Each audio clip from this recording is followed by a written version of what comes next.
या उकडलेल्या मिरचीची टेस्ट तुम्ही कधीच विसरणार नाही, याची गॅरंटी मी तुम्हाला देते। चला तर मंडळी, आज आपण करूयात उकडलेली लिंबू मिरची। तर त्यासाठी मी इथे कमी तिखट असणाऱ्या या मिरच्या घेतलेल्या आहेत। तुम्हाला जर का जास्त स्पायसी हवं असेल तर तुम्ही ज्या लवंग्या मिरच्या असतात तिखट, त्या मिरच्या देखील घेऊ शकता।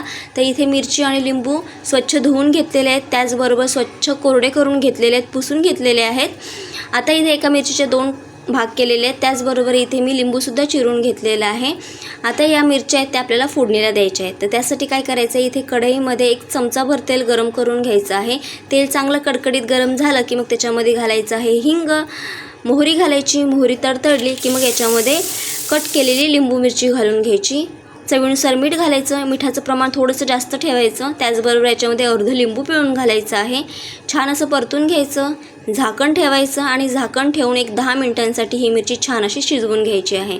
10 मिनिटानंतर मस्त अशी टेस्टी उकडलेली मिरची तयार होते। तर नक्की ट्राय करून बघा। व्हिडिओ आवडला असेल तर लाईक, शेअर, सबस्क्राईब करा।